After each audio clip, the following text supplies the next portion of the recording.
Pakistan space programme کے بارے میں بات کرتے ہیں کہ پاکستان کا جو خلا کے اندر ڈفرینٹ پروگرامز کرتا رہا ہے یا مختلف قسم کے راکٹس بھیجتا رہا ہے یا سائنٹیفک ڈیولپمنٹ کرنے کے لیے جو ڈفرینٹ خلا سے انفارمیشن حاصل کی جا رہی ہے وہ پاکستان اسپیس پروگرام کے اندر ہم ڈسکس کریں گے۔ تو پاکستان کی نیشنل اسپیس ایجنسی نے کولیبریٹ کیا ہے یا تعاون حاصل کیا ہے پاکستان اٹامک انرجی کمیشن کا اور اسٹیبلش کیا ہے، یا دونوں نے مل کے ایک سینٹر جو ہے وہ بنایا ہے یا ایک انسٹیٹیوٹ بنایا ہے، جس کو اگر ہم ایبریویٹڈ فارم میں دیکھیں تو اسپارکو کہا جاتا ہے، SUPARCO۔ اور اس انسٹیٹیوٹ کو کب بلڈ کیا گیا؟ 1961 میں۔ اور اگر اسپارکو کو ہم دیکھیں تو ایس سے اسپیس بنتا ہے، یو پی جو ہے وہ سٹینڈ کرتا ہے اپر کے لیے، اور اے جو ہے وہ سٹینڈ کرتا ہے ایٹماسفیئر کے لیے، آر سے ہے ریسرچ، اور سی او سٹینڈ کرتا ہے کمیشن کے لیے۔ تو ایک طرح سے ہم کہہ سکتے ہیں کہ یہ ریسرچ سینٹر ہے اور ایک ایسا انسٹیٹیوٹ ہے جو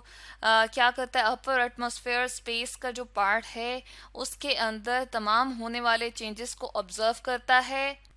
تقریباً بہت سارے جو کنٹریز ہیں وہ سائنٹیفک ڈیولپمنٹ کے لیے بہت ساری انفارمیشن جو ہے وہ اسپیس سے کلیکٹ کرتے ہیں، مختلف قسم کے ریسرچ کر کے، ایکسپیریمنٹس کر کے، اور ہر ایک کنٹری نے اپنا اپنا اسپیس پروگرام جو ہے وہ لانچ کیا ہے۔ اسی طرح سے پاکستان نے بھی اپنا اسپیس پروگرام جو ہے لانچ کیا ہوا ہے، اور اس اسپارکو کو جو ہم یہاں پر دیکھ رہے ہیں کہ جس کو ہم نے شارٹ فارم میں لکھا ہوا تھا، اس کی ہم نے فل فارم بھی دیکھ لی ہے، اسپیس اپر ایٹماسفیئر ریسرچ کمیشن ہے۔ اس کا ہیڈ کوارٹر جو ہے، یعنی کہ مین جگہ جہاں پر تمام کام ہو رہا ہے، وہ کہاں پر ہے جی؟ کراچی میں ہے۔ اسپارکو کے اگر آبجیکٹیوز کی بات کی جائے، یعنی کہ اس کے ہدف کیا ہیں، کن کن چیزوں کے اوپر اس نے کام کرنا ہوتا ہے، تو فرسٹ آبجیکٹیو جو اس انسٹیٹیوٹ کا انکلوڈنگ اسپیس ریسرچ کے حوالے سے ہے، یعنی کہ اسپیس کے اندر جو ریسرچ ہے اس کو جاری رکھنا اس کا فرسٹ مین آبجیکٹیو ہے۔ سیکنڈ آبجیکٹیو کی بات کریں تو اسٹڈی آف اوزون، یعنی کہ ایک خاص حفاظتی لیئر، یا ہم کہتے ہیں غلاف، یا ہم کہتے ہیں انویلپ، جو سورج کی ہارمفل ریڈیشن سے یا شعاؤں سے زمین کو بچاتا ہے، اس کو اسٹڈی کرنا اسٹڈی آف اوزون لیئر کہلاتا ہے۔ تو یہ بھی کس کے انڈر آ جاتا ہے یا کس کا آبجیکٹیو ہے؟ یہ اسپارکو کا آبجیکٹیو ہے۔ تھرڈ اگر ہم آبجیکٹیو کی بات کریں تو پولوشن جو ہو رہی ہے ایٹماسفیئر میں، پولوشن آف ایٹماسفیئر کو بھی آبزرو کرنا، اس کے بڑھنے یا کم ہونے کا جو ہے وہ چیک اینڈ بیلنس رکھنا، یہ بھی کس کے آبجیکٹیو میں آ جاتا ہے؟ اسپارکو کے آبجیکٹیو میں آ جاتا ہے۔ اس کے علاوہ خلا میں موجود ڈفرینٹ قسم کے جو سٹارز ہیں، پلانٹ ہیں، ان کے بارے میں انفارمیشن کلیکٹ کرنا، جس برانچ کو ہم سائنس کی برانچ کو اسٹرانومی کہتے ہیں۔ خلا سے وہ تمام انفارمیشن ستاروں کی یا سیاروں کی کلیکٹ کرنا، اس کو اسٹرانومی کہا جاتا ہے۔ اس کے بارے میں بھی انفارمیشن کلیکٹ کرنا کس کا آبجیکٹیو ہے؟ اسپارکو کا۔ اس کے ساتھ ساتھ اسٹڈی آف ریڈیو ویوز، یعنی کہ سورج سے آنے والی خاص قسم کی شعاعیں جنہیں ریڈیو ویوز کہا جاتا ہے، ان کے بارے میں معلومات حاصل کرنا بھی اسپارکو کے انڈر آ جاتا ہے۔ اس کے علاوہ جیوگرافک انفارمیشن ٹیکنالوجی کے تھرو، جیسے کہ نام سے پتہ چل رہا ہے کہ ایک خاص قسم کی ٹیکنالوجی ہے جو تمام معلومات اکٹھی کرتی ہے۔ جیو کہتے ہیں ارتھ کو، اور گرافک یعنی کہ تمام ارتھ کے اوپر جو مختلف چیزیں موجود ہیں، یہ ارتھ سے ریلیٹڈ جو انفارمیشن ہے، چاہے وہ نیچرل ریسورسز کی ہو یا مختلف زمینی تبدیلیوں کے بارے میں ہو، یا دریا وغیرہ، سمندر وغیرہ، یا جس طرح طوفان آ رہے ہوتے ہیں ان کے بارے میں بھی انفارمیشن کلیکٹ کرتا ہے اسپارکو۔ اس کے علاوہ اس نے فائر کیے ہیں یا fired several rockets for weather research, یعنی کہ بہت سارے راکٹس کو خلا میں بھیجا ہے کس کے لیے؟ ویدر کی ریسرچ کے لیے، موسم کی ریسرچ کے لیے۔ 8th آبجیکٹیو کی بات کریں تو اس کا کام یہ بھی ہے کہ یہ اسٹیبلش کرے گراؤنڈ اسٹیشنز، یعنی زمین پہ کچھ ایسے اسٹیشنز بنانا جس کے تھرو اسپیس سے آنے والی انفارمیشن کو کلیکٹ کیا جا سکے اور اس پہ کام کیا جا سکے۔ اس کے علاوہ یہ لانچ کرتا ہے اسپیس راکٹس اور سیٹلائٹس کو، یعنی کہ سیٹلائٹس کو اسپیس راکٹس کو خلا کے اندر بھیجنے کا کام بھی اسپارکو کے آبجیکٹیوز میں آ جاتا ہے۔ پاکستان کے اسپیس پروگرام کی اگر بات کریں تو فرسٹ جو راکٹ اسپیس میں بھیجا گیا اس کا نام تھا رہبر،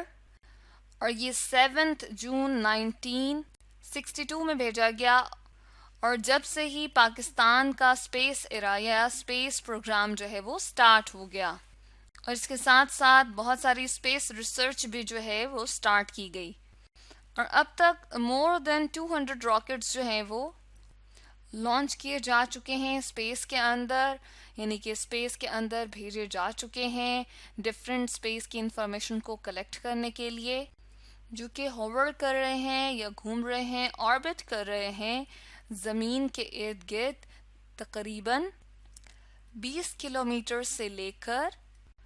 550 کلومیٹر تک۔ کلومیٹر لینتھ کو میجر کرنے کے لیے یہاں پر یوز کیا ہے، جس طرح ہم آٹا یا چینی گھر میں لے کر آتے ہیں تو ہم کہتے ہیں 5 کلو گرام ہے یا 10 کلو گرام ہے،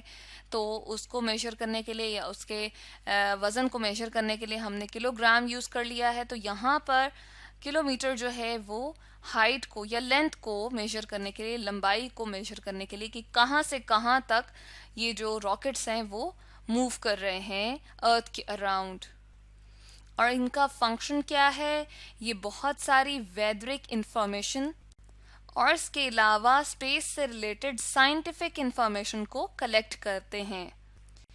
اس کے ساتھ ساتھ 1973 میں 3 راکٹس جو ہیں وہ اسپیس میں بھیجے گئے، جن کا نام سکوا تھا، اور ان کا مقصد کیا تھا؟ یہ میجر کرتے تھے ایئر کے پریشر کو، یعنی کہ ہوا کے دباؤ کو، اس کے ساتھ ساتھ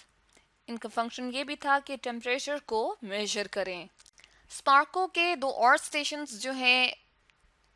کراچی کے علاوہ جو اسٹیشن ہے لاہور میں بھی بنایا گیا ہے، تاکہ سیٹلائٹ سے آنے والی تمام انفارمیشن جو ہے وہاں بھی کلیکٹ کی جا سکے۔ اس کے علاوہ اسپیس پروگرام جو پاکستان نے اپنا انیشیٹ کیا تھا، تو گورنمنٹ آف پاکستان جو ہے وہ اسٹیبلش کرتی ہے ارتھ اسٹیشنز کو کولیبوریشن ود امریکہ کے اسپیس انسٹیٹیوٹ ناسا کی کولیبوریشن سے یا ناسا کے تعاون سے، اور اس کی مدد لیتے ہوئے ایکسپلور کرتی ہے بہت سارے نیچرل منرل ریسورسز کو۔ اس کے علاوہ کنٹری کے بہت سارے جو ڈفرینٹ جیولوجیکل ایریاز ہیں ان کو بھی ایکسپلور کرتی ہے۔ 1989 کو اسپارکو نے اپنا ایک اسٹیشن جو ہے وہ روات نیئر راولپنڈی میں بھی بنایا ہے، یعنی کہ اس طرح کا اسٹیشن بنایا ہے کہ ڈفرینٹ منرل ریسورسز کو ایکسپلور کرنے کے لیے اسپارکو اس اسٹیشن کی مدد لے رہا ہے۔ اس کے علاوہ فرسٹ آرٹیفیشل سیٹلائٹ جس کو بدر 1 کہا جاتا ہے، اس کو لانچ کیا گیا تھا 1990 جولائی میں، اور اب اسپارکو جو ہے وہ بزی ہے اس طرح کے اور نیکسٹ سیٹلائٹ کو جو کہ بدر کی سیریز کے ہی ہوں گے، تاکہ ان کو لانچ کیا جا سکے اسپیس کے اندر۔ اس کے علاوہ بہت ساری اسپیس ریسرچ جو ہے وہ اسپارکو جو ہے وہ انیشیٹ کر رہا ہے۔ تو آج ہم نے اسٹڈی کیا پاکستان اسپیس پروگرام کے بارے میں۔